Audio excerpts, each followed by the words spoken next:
Vamos a plantear la solución para un ejercicio donde aplicamos las leyes de Kirchhoff.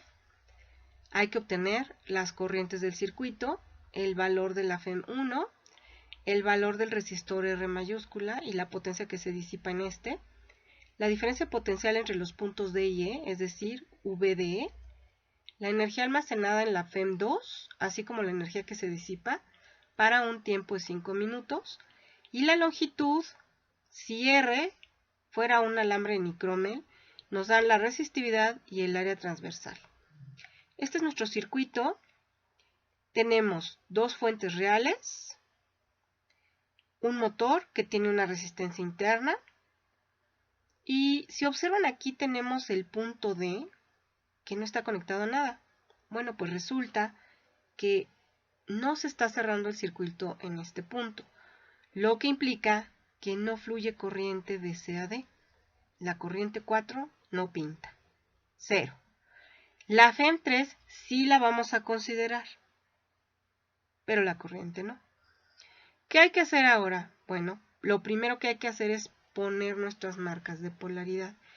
Recuerden que para esto hay que observar el sentido de las corrientes. Aquí si vemos la corriente 1, no es que la corriente 1 va de A a B, no. La corriente 1 va de F, pasa por E, A y B. Y así para las demás corrientes. Para los análisis que vamos a hacer de nodos y mallas, no vamos a considerar la rama de C a D. Y vamos a ver las marcas de polaridad. Yo aquí sí estoy colocando en diferente color cómo sería el flujo de cada una de las corrientes. En amarillo tenemos la corriente 1, en rosa la corriente 2 y en azul la corriente 3. Ahora, ¿qué es lo que nos están pidiendo? Primero, el valor de las corrientes. ¿Tengo que plantear un sistema de ecuaciones? Pues en realidad no, para este caso no, porque resulta que me están dando tanto para el foco como para el motor valores de voltaje y potencia. Si recuerdan la ley de Joule, nos dice que la potencia es igual al voltaje por la corriente que circula en el elemento. Entonces, a partir de esto yo puedo obtener la corriente 2 y la corriente 3. ¿Cómo obtengo la corriente 1? Pues aplicamos ley de corrientes o ley de nodos en el nodo B. Puede ser en el F también. Nos tiene que dar lo mismo. Y entonces, recuerden que las corrientes que entran a los nodos, o la corriente que entra al nodo, se suma y la corriente que sale del nodo se resta. Y eso es igual a 0. Con eso ya pueden obtener la corriente 1. Para obtener el valor de la FEM1, ¿qué tengo que hacer? Pues tengo que plantear la malla o la ecuación de malla propiamente para obtener la FEM1. A mí en lo personal me gusta empezar por el voltaje de las fuentes. Entonces yo pondría la FEM1 menos o más, según sea el caso. ¿De qué? De la polaridad o de las marcas de polaridad de mis elementos. Entonces, pues, si voy con el foco 1, el voltaje del foco 1, ¿lo resto o lo sumo a la FEM1? Pues si ven aquí el positivo con el positivo, pues este se resta a este. Ahora voy con el foco 2, positivo, negativo. Hacemos de cuenta que este no está. Y entonces positivo con positivo se resta. Es decir, el voltaje del foco 2 hay que restarlo a la FEM1. Y así me voy con los demás elementos. El voltaje del resistor interno 2, pues este es positivo. Se observan, tienen la misma polaridad del foco 1 y del foco 2. Por lo tanto, también se va a restar a la FEM1. La FEM2, positivo, positivo. Entonces también se resta. O es como si viéramos el sentido de la corriente. Si esta es positivo, se resta, positivo se resta, positivo se resta, positivo se resta, positivo se resta. Y entonces obtenemos la FEM1. Recuerden que sumamos los voltajes de la rama, de la malla, y entonces igualamos a 0 y despejamos la incógnita, que en este caso es la FEM1. ¿Cómo obtengo el valor de R? Pues ahora vamos a plantear la malla del lado derecho. Y hacemos lo mismo. Podemos empezar por cualquier voltaje. yo podría empezar por el voltaje de R sin problema y tengo que aplicar lo mismo. Si pongo primero el voltaje de R, entonces todos los demás se tienen que restar a este voltaje, es decir, al voltaje que tenemos en el resistor R. Entonces vamos a ver marcas de polaridad, positivo, negativo, negativo, este es negativo, positivo, positivo, negativo, se suma, positivo, negativo, se suma. Este es negativo, este ya no es positivo, negativo, este es negativo, entonces este se resta. Otro negativo, negativo, se resta.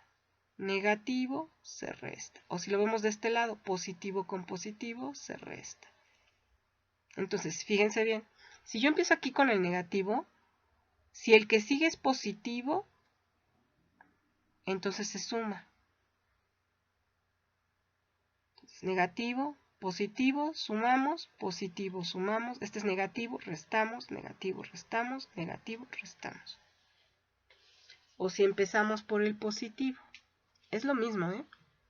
Positivo, positivo, se resta, positivo, se resta, positivo, se resta, negativo es contrario, entonces este se suma. Negativo, en el caso del motor, entonces este se suma. Y entonces tenemos ya planteadas mis dos mallas y mi ecuación de nodos. Recuerden que podemos utilizar siempre la ley de Ohm, que es igual a, el voltaje es igual a la resistencia por la corriente que circula en el elemento. ¿Qué pasa si quiero calcular el voltaje entre dos nodos? Pues es como seguir una trayectoria. Nos piden para el caso del ejercicio obtener el voltaje de E. Entonces yo me ubico en el punto D y voy a seguir una trayectoria que me lleve al punto E. Puede ser cualquier trayectoria, de hecho hay varias. Puedo seguir esta trayectoria o puedo seguir esta trayectoria. Cualquiera nos tiene que dar el mismo valor. ¿Qué es lo que vamos a hacer aquí? Pues vamos a sumar voltajes. Voy a empezar por la FEM3, porque me dicen que empiece en el punto D. Empiezo por la FEM3. Como este es positivo, entonces esta es positiva. Y a partir de esta voy a sumar o voy a restar según sea el caso. Recuerden, si este es negativo, el que sigue es, si es igual, se resta, pero si es contrario, se suma. Este es negativo y entonces voy a C y luego voy a G. Entonces, positivo es contrario, se suma. Positivo, se suma. Llegó al punto G, pero resulta que el punto G, F y E es el mismo punto. Entonces, el voltaje de E por esta trayectoria es igual a ¿qué? A la FEM3 más el voltaje del motor más el voltaje de la resistencia interna del motor. Puedo hacer esto para cualquier otra trayectoria y me tiene que dar lo mismo. Por ejemplo, si yo siguiera la trayectoria C, B, A, E. Aquí, menos y menos, pues este se resta a este. Recuerden, vamos a sumar o restar con respecto al primero que colocamos. Negativo, negativo, se resta. Negativo, se resta. Positivo, se suma. Negativo, se resta. Y entonces obtenemos el voltaje de E, pero a partir de la trayectoria DCBAE. Y nos debe dar lo mismo, ¿eh? Hay que verificar. Pueden hacer cualquier trayectoria para que verifiquen. Después nos piden la energía almacenada y la energía disipada para la FEM2. Si observan en la FEM1, la corriente sale por la terminal positiva. Esta fuente suministra energía al circuito. ¿Qué pasa si la corriente, como en el caso de la FEM2, entra a la terminal positiva? Pues resulta que esta fuente recibe y almacena energía. Entonces, para obtener la energía que se almacena, o cualquier energía, vamos a multiplicar la potencia por el tiempo que trabaja el elemento. Si quiero la energía almacenada para la FEM2, entonces sería potencia es igual a voltaje por corriente. El voltaje pues es el de la FEM2, este voltaje por la corriente. ¿Qué corriente circula en esta FEM? La 2. Y entonces obtengo la potencia y la multiplico por el tiempo. El tiempo tiene que estar en segundos. Esta sería entonces energía almacenada. ¿Qué pasa con la disipada? Ah, pues para la disipada trabajo con el voltaje del resistor interno 2. Y entonces sería la energía que va a ser igual a la potencia por el tiempo. Pero en este caso va a ser potencia disipada en el elemento, en el resistor interno. Recuerden que la energía es en joules. Y finalmente, la longitud del resistor R. Esta longitud la vamos a obtener a partir de la expresión para obtener la resistencia donde trabajamos con los factores geométricos del resistor. El resistor va a depender de ¿qué? De la longitud, del área transversal del alambre y de la resistividad. Es decir, depende de los factores geométricos y del material con que esté construido. Y obtenemos entonces la longitud del resistor.